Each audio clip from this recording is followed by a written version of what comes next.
बरेच गुंतवणूकदार आम्हाला विचारतात की सर आम्ही युट्यूबला काही व्हिडिओ पाहतो किंवा की इन्स्टावर आम्ही काही रील पाहतो की आर्थिक सल्लागार सांगतात की तुम्ही घर घेऊ नका, तुम्ही आयुष्यभर भाड्याने राहा, कारण तुम्ही त्यातून वेल्थ क्रिएट करू शकता. परंतु सर प्रत्येक माणसाचं एक स्वप्न असतं की स्वतःच्या नावाचं घर असलं पाहिजे, आपल्या नावावर स्वतःच्या नावाची पाटी दिसली पाहिजे. तर आम्ही आमचं ध्येय पूर्ण केलं पाहिजे, आमची स्वप्न पूर्ण केली पाहिजे की आर्थिक सल्लागार जे सांगतायत त्याप्रमाणे वागून आम्ही संपत्ती निर्माण केली पाहिजे. तर तुम्ही आम्हाला याबद्दल सविस्तर मार्गदर्शन करा. तर आपण आज या विषयावर सविस्तर असा व्हिडिओ बनवणार आहोत. तुम्ही तो शेवटपर्यंत पहा, तुम्हाला खूप छान माहिती त्याच्यामध्ये मिळणार आहे. आता आपण सविस्तर पाहणार आहोत. घर जर मी आज घेतोय तर मी काय केलं पाहिजे, आजपासून 5 वर्षानंतर घर घेतोय तर मी काय केलं पाहिजे, आणि जसं आर्थिक सल्लागार सांगतात की तुम्ही घर घेऊ नका, तुम्ही रेंटवर राहा, भाड्याने राहा, तर काय केलं पाहिजे, या तिन्ही विषयांवर आपण आता सविस्तर चर्चा करणार आहोत. मी तुम्हाला सविस्तर सांगतो. एक उदाहरण आपण घेऊया की एक 30 ते 35 वर्षाचा एक माणूस आहे. तो आज घर घेतोय 1 करोडचं, 25 लाख रुपये त्याच्याकडे आहे, तो डाऊन पेमेंट करतोय आणि 75 लाखाचं त्याने बँकेकडनं लोन घेतलेलं आहे. तर मग नक्की 20 वर्षामध्ये काय होईल हे आपण आता सविस्तर बघूया. की लोनची अमाऊंट आहे 75 लाख रुपये. 75 लाखाचं त्याने लोन घेतलेलं आहे. हे लोन 20 वर्षासाठी म्हणजे 240 महिन्यासाठी तो घेतोय. सध्या बँकांचा सरासरी इंटरेस्ट रेट आहे 8.5%, 8.50%. त्याचा ईएमआय जातोय 65,000 रुपये. तो माणूस दर महिन्याला ईएमआय भरतोय आणि 65,000 जर त्याने 20 वर्ष भरतोय तर तो एकूण 1,56,20,000 रुपये त्याच्या पॉकेटमधून पुढच्या 20 वर्षात जाणार आहे. आणि बरेचसे लोक याला घाबरतात की मी 75 लाखाचं जर लोन घेतलंय आणि त्याच्यावर जर 1,56,20,000 रुपये जर भरतोय तर मी त्याला डबल रक्कम भरतोय, तर ही रक्कम माझ्या पॉकेटमधून जात आहेत आणि आपण त्यालाच घाबरतो. पण माझं तुम्हाला सांगणं आहे मित्रांनो, ह्या रकमेला अजिबात घाबरू नका. आपल्याला फक्त काय करायचंय यासाठी की एक छोटीशी एसआयपी आपण चालू करायचं. जसं आपण हा 65,000चा ईएमआय आपण जर बँकेला देतोय, त्यासाठी आपल्याला फक्त 12,500ची इन्व्हेस्टमेंट करायची एसआयपी मध्ये.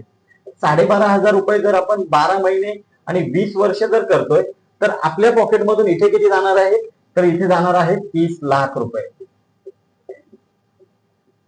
म्हणजे आपण पुढच्या 20 वर्षामध्ये 1,56,20,000 बँकेला आणि एसआयपी साठी 30 लाख रुपये आपण म्युच्युअल फंड साठी इन्व्हेस्ट करतोय. म्हणजे टोटल जर यांची आणि यांची जर टोटल केली तर 1,86,20,000 रुपये मी पुढच्या 20 वर्षामध्ये माझ्या पॉकेटमधून बँकेला किंवा म्युच्युअल फंड साठी देतोय. मग आता काय होईल, जर मी 1,56,20,000 रुपये जर दिले तर हे सगळी रक्कम बँकेला जाईल आणि फक्त घराचे पेपर 20 वर्षानंतर माझ्या ताब्यात येतील.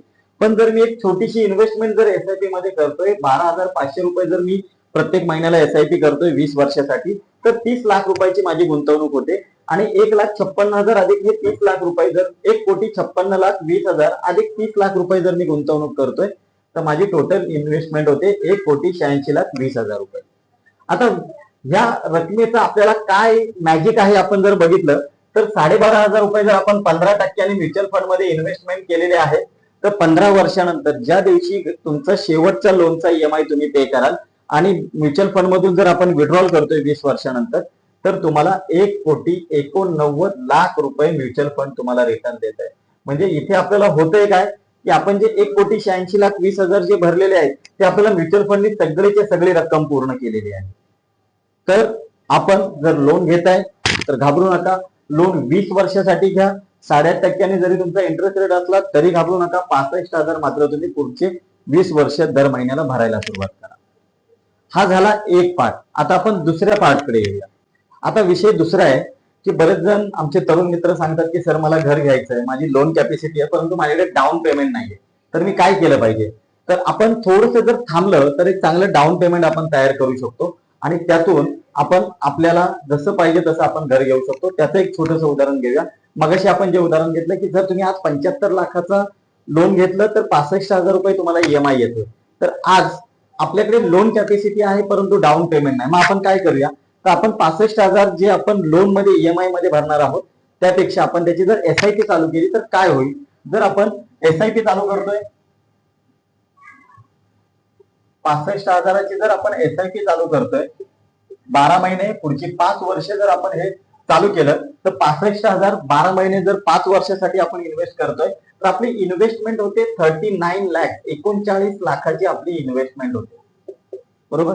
इथे जर 5 वर्षासाठी आपण जी गुंतवणूक केलेली एसआयपी मध्ये, त्याला जर आपण 12%, 12% जर आपल्याला रिटर्न मिळत आहे, तर आपल्याला इथे 53 लाख रुपयाचा कॉर्पस आपला पुढच्या 5 वर्षामध्ये तयार होतो. आता ह्या 53 लाखातून काय होईल, आज आपण जे घर 1 करोडला घेतोय त्यासाठी 75 लाखाचं लोन घेतोय, त्यासाठी 65,000चा ईएमआय भरतोय. आज माझ्याकडे पैसे नाहीये, पण जर मी 65,000 रुपये जर पुढच्या 5 वर्षासाठी रेग्युलर एसआयपी मध्ये टाकतोय, तर माझ्याकडे 53 लाख रुपये जमा होत आहेत. आणि जर महागाईच्या हिशोबाने बघितलं तर 1 करोडच्या घराची किंमत 1.5 करोड जरी झाली तरी आपल्याकडे 50 लाख रुपये डाऊन पेमेंटसाठी आहे आणि आपल्याला फक्त 1 करोडचं घर घ्यावं लागेल. या 5 वर्षामध्ये आपली लोन कॅपॅसिटी वाढणार आहे, कारण आपलं इन्कम वाढलेलं असणार आहे. आता सगळ्यात महत्वाचा जो विषय, जो प्रश्न तुमचा आहे की आर्थिक सल्लागार, फायनान्शियल ऍडवायझर प्रत्येक वेळेला सांगतात की घर घेऊ नका, भाड्याने राहा, घर घेऊ नका, भाड्याने राहा. त्याचा नक्की फायदा काय, घर का नाही घेतलं पाहिजे? कारण आता परिस्थिती अशी आहे की आत्ताचं जनरेशन एकाच कंपनीमध्ये कंटिन्यू राहत नाही, कारण त्यांच्याकडे अपॉर्च्युनिटी एवढी आहे. कारण ते कदाचित शहर बदली करू शकतात, कदाचित राज्य बदलू करू शकतात, किंवा ते जॉब ओरिएंटेड किंवा करिअर ओरिएंटेड एवढे आहेत की ते देशही सोडून दुसऱ्या देशामध्ये जाऊन आपलं करिअर चालू करू शकतात. तर अशा वेळेला होतं काय की आपण जी घर घेऊन ठेवलेलं आहे त्या घराचं करायचं काय, कारण त्याचे लोन ईएमआय चालू आहे. ते घर आपण जर विकायचा प्रयत्न केला तर आपल्याला पाहिजे त्या किमतीत आजच्या डेटला रक्कम मिळणार नाही. जर आपण घाई करतोय तर रक्कम कमी मिळेल, किंवा आपल्याला ते घर पुढे कंटिन्यू ठेवावं लागेल. त्यापेक्षा जर मी भाड्याने राहिलो तर काय होईल, आपण मगाशी जे पहिलं उदाहरण घेतलं होतं की 65,000चा ईएमआय भरण्यापेक्षा जर मी 25,000 भाड्याच्या घरात जर इथे राहतोय, जर मी 65,000 ईएमआय न भरता इथे 25,000 रुपये रेंट देतोय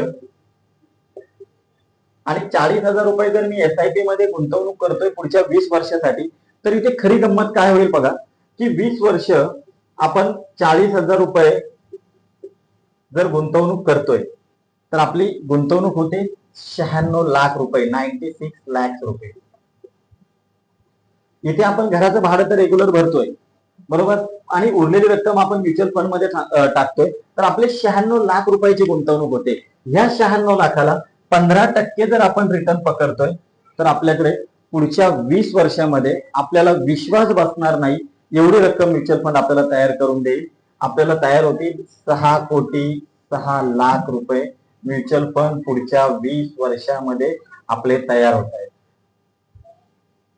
ही रक्कम जेव्हा आपली तयार होईल तर रिटायरमेंटच्या वेळेला एक मोठा कॉर्पस आपल्याकडे असेल, किंवा समजा तुम्हाला त्या वेळेला घर घ्यायचंय तर तुम्ही ड्रीम होम घ्याल. तुम्हाला पाहिजे तिथे पाहिजे तेवढ्या रकमेचं तुम्ही घर घेऊ शकता, कारण तुम्हाला लोन घ्यायची गरज नाही. आणि जर घ्यायचं जरी असलं तरी फार मोठी रक्कम आपल्याला लोन म्हणून घ्यायची गरज पडणार नाही, कारण आपल्याकडे फार मोठा कॉर्पस असणार आहे, तो आहे 6,06,00,000चा. म्हणून मित्रांनो, आर्थिक सल्लागार जे तुम्हाला सांगतात की घर न घेता जर तुम्ही भाड्याच्या घरात राहिलात तर तुमचा मेंटेनन्स, रिपेअरिंग चार्जेस वगैरे हा सगळा खर्च तुमचा इथे वाचतोय, आणि तुम्हाला पाहिजे त्या शहरामध्ये, तुम्हाला पाहिजे तिथे, तुम्हाला पाहिजे तशा घरामध्ये तुम्ही इथे राहू शकता, आणि आपण एक चांगली मोठी वेल्थ क्रिएट करू शकतो. मी तुम्हाला तीनही प्रकारचे फायदे आणि तोटे सांगितलेले आहेत. निर्णय तुमचा आहे, तुम्हाला काय करायचंय. जर तुम्ही घर घेताय तर तुम्ही एसआयपी चालू करा. तुम्ही जी रक्कम तयार केलेली आहे ती रक्कम तुम्हाला पूर्ण 20 वर्षानंतर मिळेल. त्याच रकमेतून तुम्ही तुमचा रिटायरमेंट पण तयार करू शकता. किंवा माझे तरुण मित्रांना आज घर घ्यायचंय परंतु डाऊन पेमेंट नाहीये, त्यांच्यासाठी 5 वर्षापर्यंत एसआयपी चालू करूया. एक मोठी डाऊन पेमेंटची रक्कम आपल्याकडे तयार होते, त्यानंतर आपण घर घेऊया. आणि तिसरं, घर न घेता जर भाड्याने राहिलं तर आपण प्रचंड श्रीमंत होऊया. जे करायचंय निर्णय तुमचा आहे, तुम्हीच आहात तुमच्या जीवनाचे शिल्पकार.